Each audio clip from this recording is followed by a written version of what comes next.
Hello and welcome to Your Story Stinks, episode 7. This time, we're going to be talking about Arrow.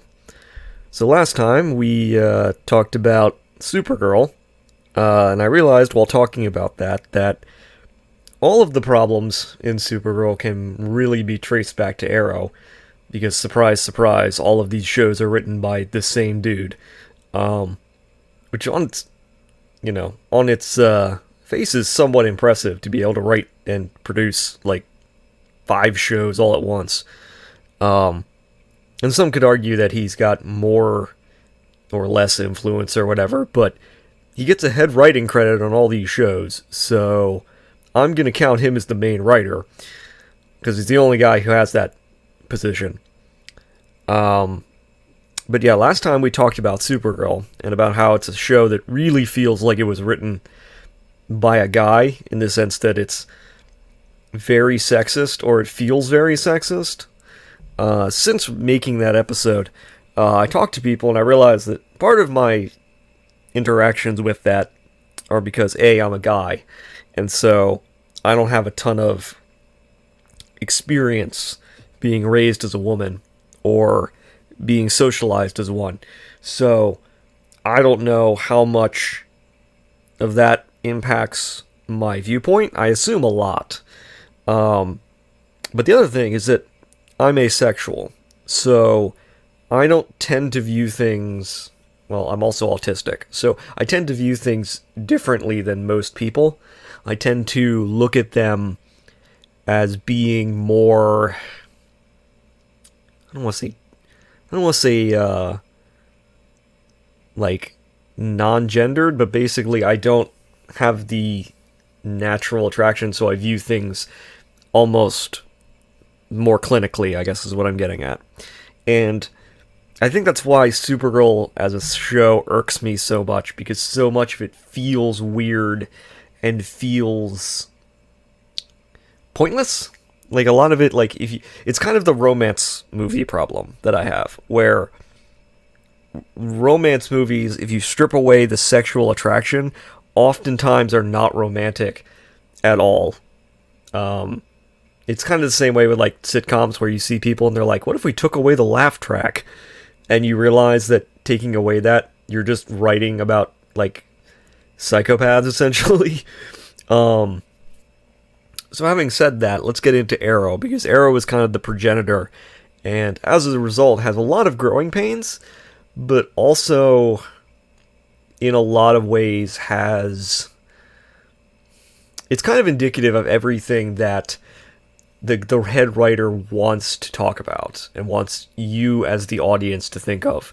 Because Arrow is very much a masculine show, in the sense of the writer clearly is trying to impart what he thinks a male main character should be. And much in the way that I felt that Supergirl was a show that had the problem of, this is a guy saying what he thinks women should act like, Arrow is a show where it's a guy essentially trying to create what he thinks men should be like. And we're going to get into that. But before we do that, before we get into that, we need to talk about Arrow as a concept, and Arrow as a character, and we need to talk about Arrow in terms of his history, because there's a long one. So, Green Arrow is a very old character. He goes back to the golden age of comics. I believe he was part of the Seven Soldiers of Victory, I think they were called. He's a very political character, because in the 80s, he was teamed up with Green Lantern, and he basically became a super left-wing, super liberal, like, bleeding heart character, which doesn't really mesh with the fact that he's also, like, a billionaire, but we'll get to that. But yeah, Green Arrow as a character is fundamentally defined by his extremely liberal views. He is defined by his extreme attachment to being a street level hero more than being like Superman. So, for example, one of his main critiques in a lot of his comics and in various shows is that he doesn't want to be on the Justice League. He doesn't want to spend his time fighting like aliens and super like interdimensional threats. He doesn't want to solve world level problems because in his mind spending all that time fighting those fights takes away from fighting the crimes that are on the street. So I think it was the like Justice League Unlimited that said that basically while you're out in space fighting aliens, there's muggers on the street, robbing people. Because Green Arrow is very much a like, he has money, but his money, he wasn't, like, he inherited money. So his whole story, like the whole Green Arrow story is, he's a rich guy, and, he lives the rich man life, and then there's a plane crash, and he's trapped on an island for years, essentially, and, he has nothing. He has to survive on his own, on this island, and, becomes an archer, and sort of, like, realizes that, he was not a good person, and he was, he was a terrible human being, and he needed to be a better human being. So when he's rescued and he comes back, he's like, I have all this money, I have this company, I'm gonna put it towards helping individuals. In a sense, he's everything that people say that Batman should be. Because, like, when people make the argument of, well, why Batman's rich, why isn't he spending all of his money trying to, like, rehabilitate all these villains? Why isn't he, like, why does Gotham look like a hellhole? Why isn't he fixing all these problems? That's Green Arrow. Like, that's literally Green Arrow's character. Like, Green Arrow is the idealist. He's not a cynical person the way Batman is. He doesn't really have very much of a rogues gallery because his villains tend to be, like, he tends to be put into, like, socioeconomic problems. So, when he's fighting inequality, and he's been doing that for decades, like, he's usually not the guy who's fighting a lot of supervillains, although he has supervillains, but his villains tend to be less fantastical and more ideological, I guess you could say. In any case, like, all of this feeds into the character of Green Arrow, because a lot of people, not entirely wrongly, tend to say things like, oh, he's just a ripoff of Batman. And I think he was created before Batman, but the thing about it is that he's not.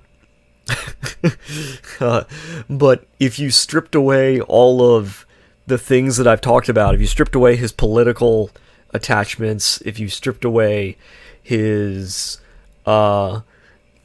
his political ideologies, if you stripped away his down-to-earth idealism, if you stripped away all of that, he turns into Batman. And that's one of the things Arrow does. So let's now that I've established the character of Green Arrow as a legacy character, let's talk about Green Arrow in terms of the show, because it's not very good. So the show basically strips away all of the idealism and his left-wing politics and basically everything that makes Green Arrow Green Arrow. One thing that you see a lot in comics is that Green Arrow dresses like Robin Hood, and he's inspired by Errol Flynn because he's very much wants to be an idealist sort of hero, and he wants to be inspiring and friendly and not be Batman. All that's stripped away in the show. And he turns into this dark, brooding figure, and no shade thrown at Stephen Amell, because he's not given a ton to work with, but in my Supergirl review, I said that everybody in Supergirl makes the glassy-eyed, almost about to cry face in every interaction. In Arrow, everybody makes the stoic, slightly angry but not saying anything face, where they're all just scowling at literally everything, especially Green Arrow. Green Arrow spends most of the show scowling. In fact, he spends an a bizarre amount of time just scowling unhappily. He's just like barely constrained disgust at everything he encounters. And he doesn't come off well because he's not emoting, because the character isn't very deep. Like, this is one of the main problems with Arrow, is that Green Arrow himself is not a deep character, and they don't give him a lot to work with. So as a result, like, he's not really interesting. Like one thing about making Green Arrow into Batman is you have to understand why Batman as a character is interesting, and why, when bad writers get a hold of Batman, he's no longer interesting. When bad writers get a hold of Green Arrow, it's the same thing. He's not interesting. He's a very dull, one-note sort of character who's just unhappy about everything all the time, who spends a lot of time working out and venting about how things are bad. It's not very interesting, and it's not very compelling as a character, because so when you write characters, when I write stories, something has to change. The characters don't necessarily have to change, but something needs to change in your story. There has to be some sort of progression or development. You don't have to write the characters doing that, but if the characters aren't the ones developing, you need to write something changing. This is what I talked about when I talked about Sandman, where you need to do something to change the characters or the world, or establish that their interactions are doing something, because otherwise all you have is just people saying things and doing things and not accomplishing anything. And this gets repetitive very quickly because nothing is progressing. And the problem is that Green Arrow in this show spends a whole lot of time not progressing. He experiences a lot of things, but none of them ever seem to, like, move him forward or backwards as a character. In fact, a lot of times he feels like he's treading water, but he especially has a problem when he's being regressed backwards in the same way that Marvel likes to do with Spider-Man. So, like, in Marvel, every time Spider-Man, like, begins to be an adult and have, like, a family or love interests or something, all of a sudden the writers get panicked and they're like, oh no, we have to actually, like, progress the character and write him as a human being, so let's take away all this stuff and put him back towards where he was before and erase all of the character development so we don't have to, like, write anything new. And that's Arrow. The other problem with Arrow is that they spend a lot of time writing him with Batman villains, so, like, he spends a lot of time with the League of Assassins. The League of Assassins are a historically, they go with everybody, technically. They work with everybody. But they're mostly affiliated with Batman. Because, surprise, we're dealing with Batman. Here's the thing, if you don't want your character to come off like rip-off Batman, don't have him fight a bunch of rip-off Batman villains. Let's just not do that. They bring in his fights with Deathstroke. They bring in his battles with who was it? It's towards the end, and I really don't remember very much, ironically, of the later seasons of Arrow because it just kind of meshes together in my mind. I think they bring together the Suicide Squad, or at least Amanda Waller, I think. It's all not very good, honestly. But the bigger problem is that, like, how do I put this? So in Supergirl, I talked about how the writers feel like they have two different sets. There's two different sets of writers, where like one set is the superhero stuff and the other people are the social stuff, and they don't mesh. In Arrow, it feels like they only have one set, and the one set are only really interested in Green Arrow as male icon, I guess is how you could put it. Because basically he spends a lot of time with his relationship problems and a lot of time with like dealing with his social issues and things like that, and he's just like the worst human being. So let's really talk about like the major character flaw in this entire show.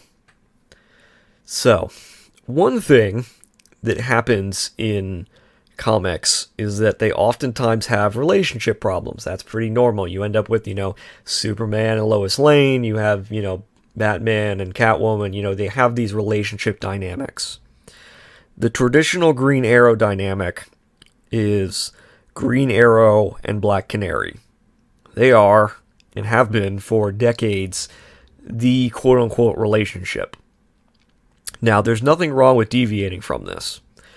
There's nothing wrong with creating new dynamics. There's nothing wrong with writing new relationships. But if you're going to do this, if you're going to remove yourself from the standard dynamic, you need to, on some level, have a dynamic you want to write. Because if you don't, you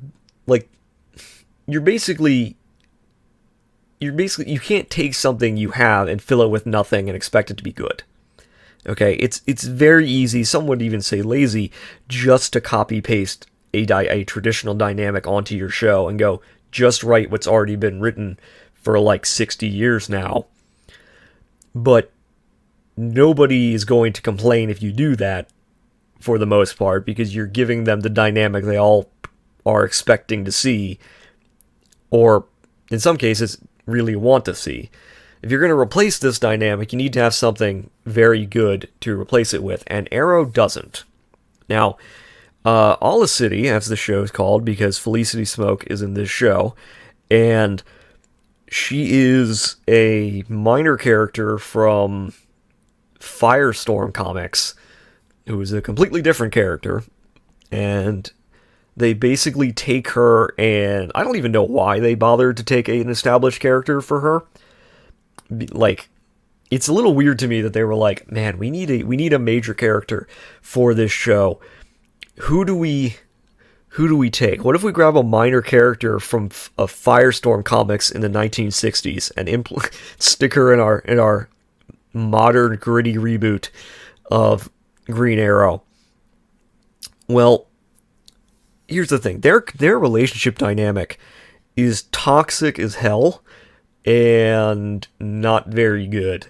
And it's mostly not very good because of Green Arrow.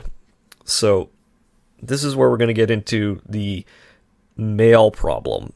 So the writers seems to think that the only way that they can write a male masculine character is by having him be in relationships with like 3 different women at once who all want him and are constantly fighting over him, or at the very least, he's not going out of his way to shoot them down. So there's the dynamic with him and Black Canary, there's the dynamic with him and Felicity, there's the dynamic with him and I don't think, who else? There's somebody else. My brain is I think Thea, but I think that's my brain misremembering.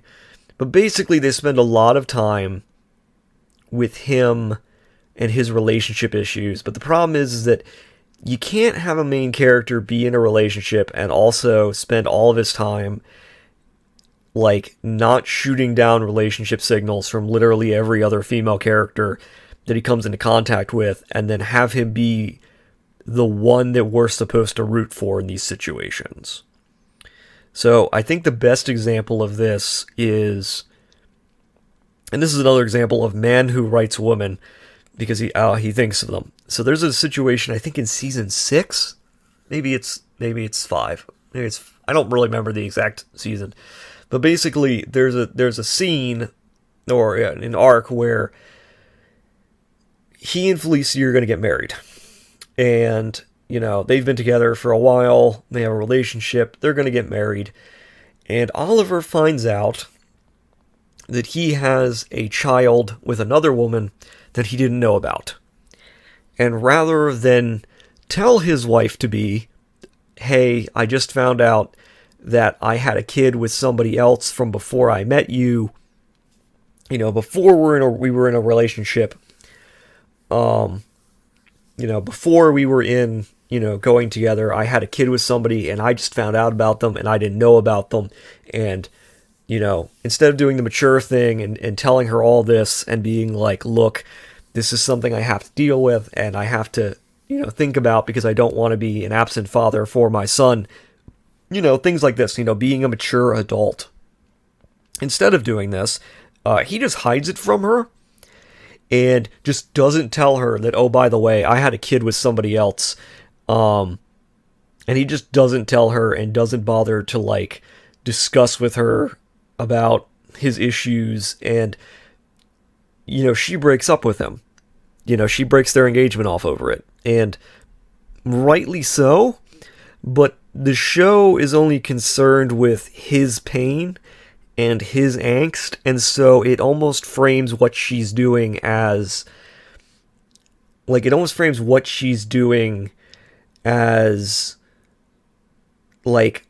to him.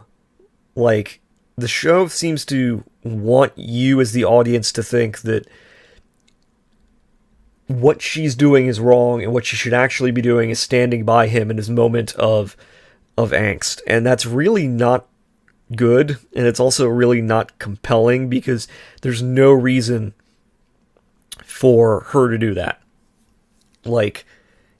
They have worked together for years. They've been together for years. She took a bullet in the spine for him, and we'll get to that. She's been in life or death situations. She's broken the law for him. I think she went to jail for him at one point. She's done all these things for him. And she has... And basically he rewards all of this with lies and deception and doesn't trust her. And what they're going for is the stoic man who doesn't rely on anyone else. But it comes off as him being overly... a bad person. No sane person would be someone who hides this sort of thing from their significant other is not the kind of person you want to marry, and it's totally his fault, and totally reasonable that she's pissed at him for hiding this extremely important information. But the show does not agree. The show seems to think that this is totally wrong of him. More than that, the show then has her raise his kid. So this is another situation where it's man writes woman based on what they think women should be like. So it's not her kid. She's not related to this kid. It's related to, it's Oliver's kid. But she ends up being his mother figure and raising him basically on her own when they're not together. And it's what? First of all, what? Second of all, having your masculine figure, having your main guy figure, your archetypical male figure be a distant, unsupportive father is not a good look. First of all. Second of all, it's really bad when his ex-fiancée is raising his kid for him on her own willingly because she wants him to not have to deal with her ex-fiance's bullcrap. But also, it's just a really bad look to just expect... it's never really, gone into much, but it's a weird look to just expect the main female character to raise his kid when they're not together. It's a weird look that she just immediately goes, hey, you have a kid of another mother that you didn't know about. I'm gonna raise him for you. It's a little weird. It's weird because, it's they just fall into it. They just fall into this this dynamic, like it's expected, and it comes off as a little sexist. Now we need to talk about Felicity herself because she takes up a whole lot of the show, and a lot of commenters and a lot of critics really hate her, and I don't feel that way. Because my thing is that most, if not all, of the problems in this show are Oliver's problems, and him being a dick to literally every other person in his life. But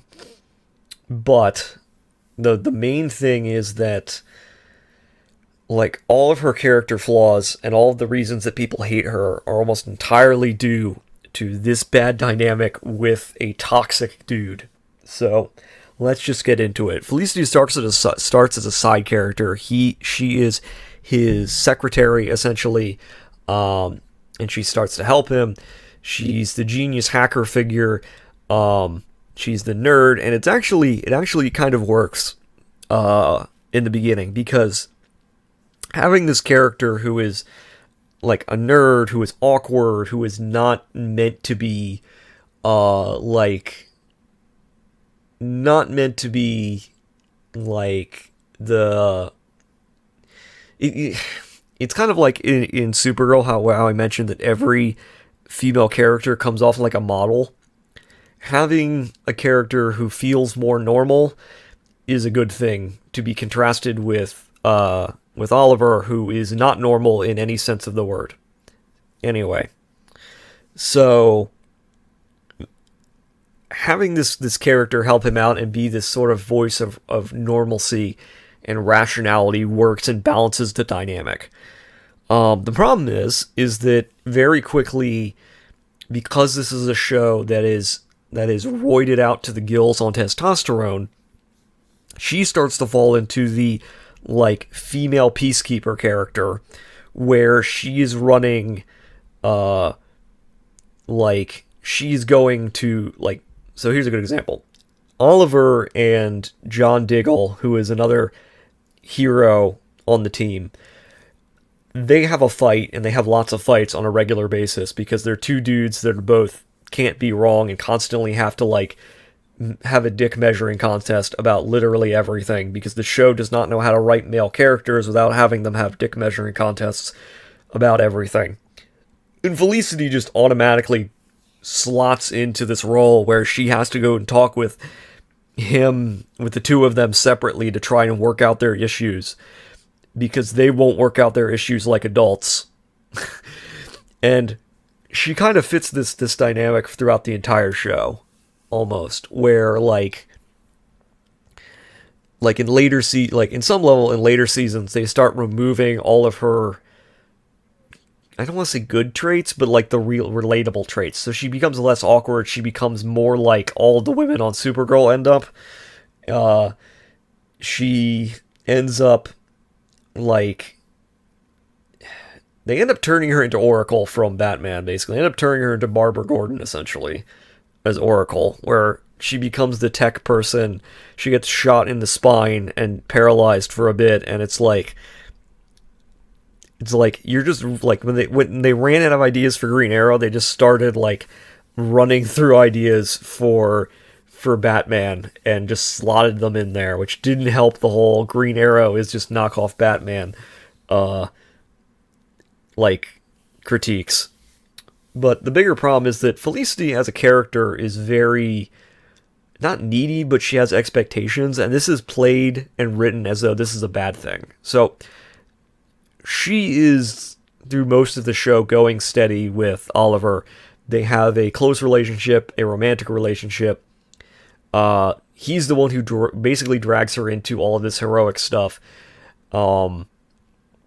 And she starts having expectations about what it means to be in a relationship with somebody. You know, you need to actually prioritize your relationship. You need to, like, not be a dick to your significant other. You need to not be making, like, you know, you need to not be making bedroom eyes at ex-girlfriends. You need to, like, you have a responsibility to not be sleeping around or at least flirting with other women in front of your fiancé-to-be and later wife.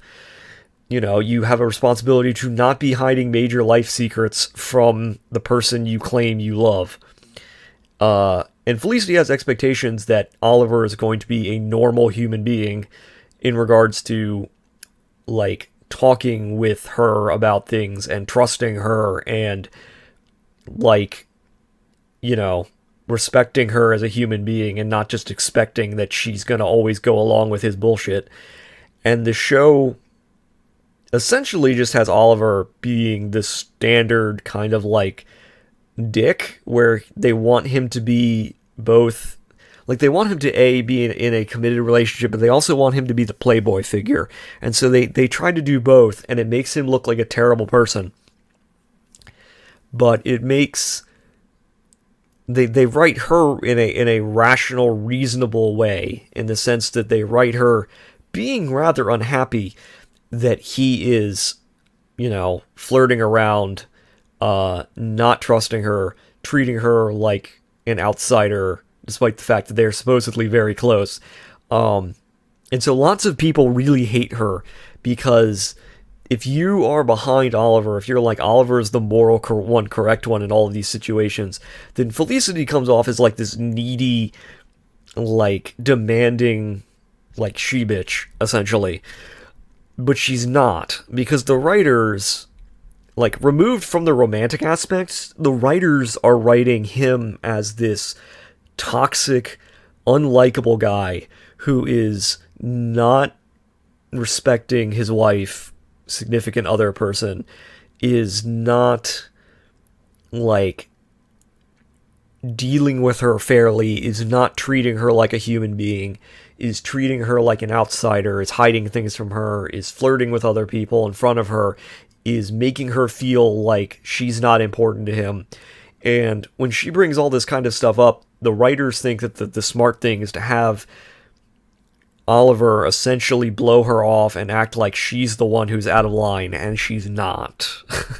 Like, it's very clear, if you're, like, not invested in Oliver as heartthrob, that she is not the problem here. The problem is that the writers are incapable of writing him as a normal relationship guy, and so as a result, she often feels like she's trying to pull him back towards things, and she is, because there is an established relationship going on.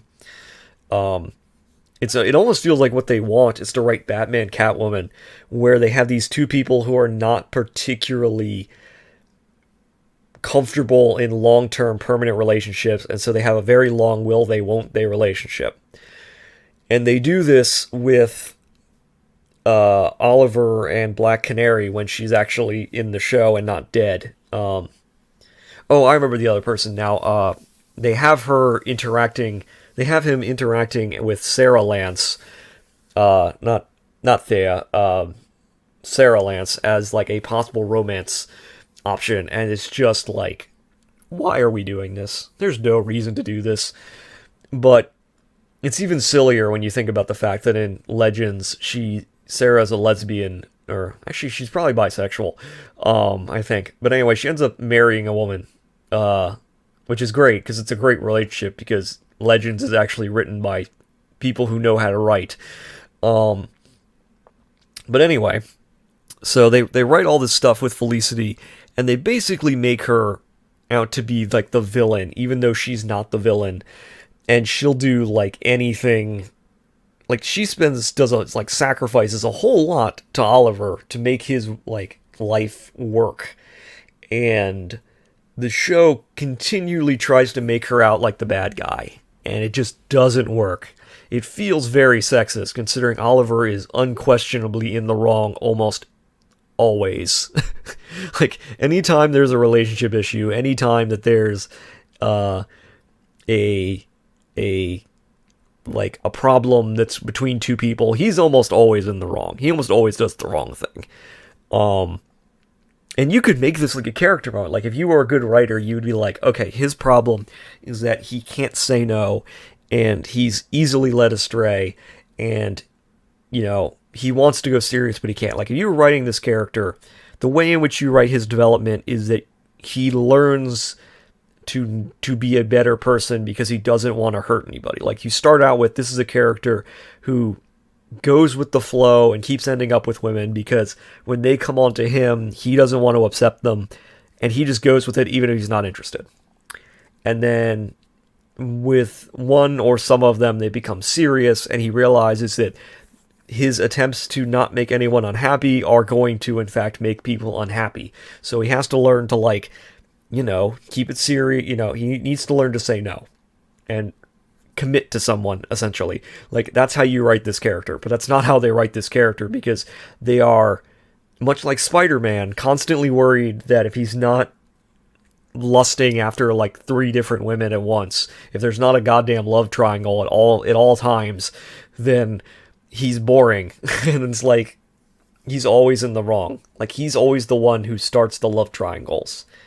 Actually, talking about Spider-Man might make this more easy to explain. So in Spider-Man, like, he has a number of different love interests, traditionally. Like, there's Mary Jane, who's the one he usually gets with. There's Black Cat, who is obviously a thief. And then there's Gwen Stacy. There's a number of different people. In most histories of Spider-Man, Gwen Stacy dies, so that kind of removes her from the equation. And with Black Cat, she is a flirt and kind of like always a criminal, and so she, they're not going to be together because she and him aren't really compatible in terms of life direction and like morals, I guess you could say. And that's why it ends up with Mary Jane. But the problem is that, like, this dynamic, the things that cause the love triangle are not Peter. In fact, it's usually Felicity who causes the love triangle, just because she's on the will they, won't they thing for so long, and she flirts with other dudes, namely Daredevil. And so you create that love triangle situation. But the problem in Arrow is that Green Arrow is almost always the dude who constantly causes the love triangle situation. Because he just won't, like, take it seriously. He won't, like, commit. And he hides things from people he supposedly, like, loves and have put their lives on the line for him for no reason. It's not really surprising to me that Felicity leaves the show in the last season, because, like, they don't know what to do with her. So, like, she gives everything to this character, to Oliver, and Oliver basically pays her back by screwing her over over and over again. She gets injured for him, she goes to jail for him, she, like, breaks the law for him, she raises his kid, she does all of these things, and they're trying to sell it as this is true love, but it's toxic, but it's toxic because of him, essentially. He's just not a good dude. He's just not a good romantic dude. And I've been calling him Green Arrow now that I realize it. Like, I've been calling him Green Arrow through most of this. He's just called Arrow, the Arrow, which pretty much takes away the fact that he's trying to be Batman, because Black Arrow doesn't really work well. But also, it's kind of like, on one hand, it sort of revolutionized and started the superhero show on television in the same way that Marvel kind of started the movies. Like, Arrow caused the Arrowverse and spin-offs and all this other stuff. And that works, but as a show, it feels very dated, I guess is the way I put it. Like, because again, it's from 2012, so it's from 10 years ago now, like the first season is. And it feels dated. It feels like it feels extremely dated. It feels like a show that's riding on tropes from even further back than 2012. It feels like a show that's only able to write with tropes from, like, 2005, essentially. It's hard to talk about Arrow in any depth, because there's not a lot of depth to the show. And all the things that have depth are bad for the most part. And I've already really talked about it. It's all the relationship stuff, which is all extremely like with every woman, it's every stereotypical toxic dude relationship. With every guy, it's like every dude has to have a dick measuring contest. And it feels like you could train an AI to write this show, basically. Like if you just took an AI and you grabbed all of the main drama shows from like the last decade and you squished them together, you could probably write Arrow. Because that's how like not stereotypical but obvious, I guess, the show is. It's very paint by numbers in a lot of senses. And when it's not paint by numbers, it's really bizarre. It's like the Felicity stuff is all very bizarre because it's written as though this is normal, and it very much is not. They honestly just treat her like crap throughout most of the show, and they're trying to paint it as like she's the villain, but it's like everything she does is mostly reasonable. Like, I think the main one is like, she went behind his back to find out that he had a secret kid. And it's like, yeah, because he was lying and being very obvious about it. Like, yeah, he was lying to her and being very obvious about it. And so she looked into it and surprise, surprise, he's lying to her. It would be like if a husband cheats on his wife looks into what he's doing, realizes he's cheating on her, and then they painted it as the wife should have trusted him and not like invaded his privacy to cheat on her. That's how the whole show is written and structured, and it's like really weird and it's really awkward and really comes off wrong. In some ways, and this is why Flash doesn't have this problem, is because Flash has one romantic interest and only one romantic interest, and they never stray from it, essentially. Like, they never do any of this like love triangle bullcrap with Flash the way they do with Supergirl and Arrow, and it's much better for it, although that show has its own problems. Namely, Barry Allen is an idiot, and there's a lot of crossovers, and ironically the crossovers are actually pretty good. I haven't really talked much about Arrow's villains, and again, because there's not many of them, but I want to think that they kind of blow their load almost immediately with like Malcolm Merlyn. Like, oh man, the Dark Archer. And it's like, all right, who's a hoot? Like, okay, who else do we do? Okay, Deathstroke. I'm like, there's just not a lot of villains that they can reasonably use that they could. I don't know if they use Prometheus in this show. I can't remember off the top of my head. This will show you how little I remember, except for like the stuff that pissed me off the most. Because Prometheus is like a super, like one of his main villains in the comics, to the point where he murders Prometheus in the comics, and it's this huge moment of Green Arrow went too far and killed this guy who threatened his family. Because again, Green Arrow is all about family in the comics, and they never bother to create any of that with the show. Oh, here's another thing I could say. So Green Arrow in the comics has a lot of sidekicks, like nearly as many as Batman does. Like there's Speedy, there's the Red Arrow, there's a couple women that I'm trying to remember the name of. Like basically, like Green Arrow has a number of sidekicks, and like villain or like hero associates, and they just kind of blow their load very quickly on all of them, and they become like, well, here's Roy Harper. I know Roy Harper is literally like the most important guy in Green Arrow's like Speedy, who turns into Arsenal, is literally one of the most important characters in the Green Arrow mythos, but let's just use him for like one season and then get rid of him.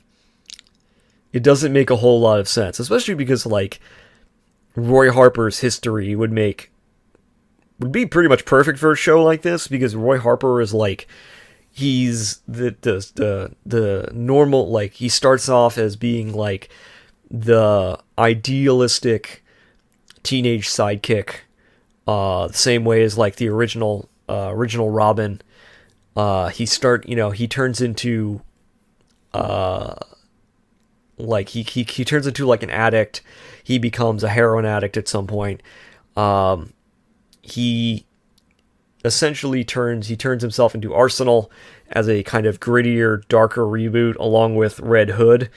You can argue about whether or not that's good or bad, but he's a very different character than Green Arrow, and in some level, it feels almost like they're trying to write Green Arrow as Arsenal. Like a lot of the Green Arrow traits of being overly stubborn and like bitter and angry are all traits of Arsenal, not Green Arrow. But again, this is just Arrow, not Green Arrow, because we can't have like an idealistic, hopeful main character. He needs to be dark and gritty and constantly scowling at all times. But anyway, I really don't have anything else to talk about with this. It's a lot of wasted potential. It's a lot of unhealthy relationship dynamics. It's a lot of, honestly, it's just a lot of wasted opportunities. I mean, I know it started it, and I should probably be kinder about it, but it's just not very good. Like, it's just not very... Like, it's not very good, and it's not very memorable. That's the other problem. Supergirl, for all of its problems, is memorably bad. Like, it is infuriatingly, memorably bad. Arrow just isn't. Arrow is not very memorable in a lot of cases. So, yeah, that's it. I got nothing else to say about this one. The story stinks.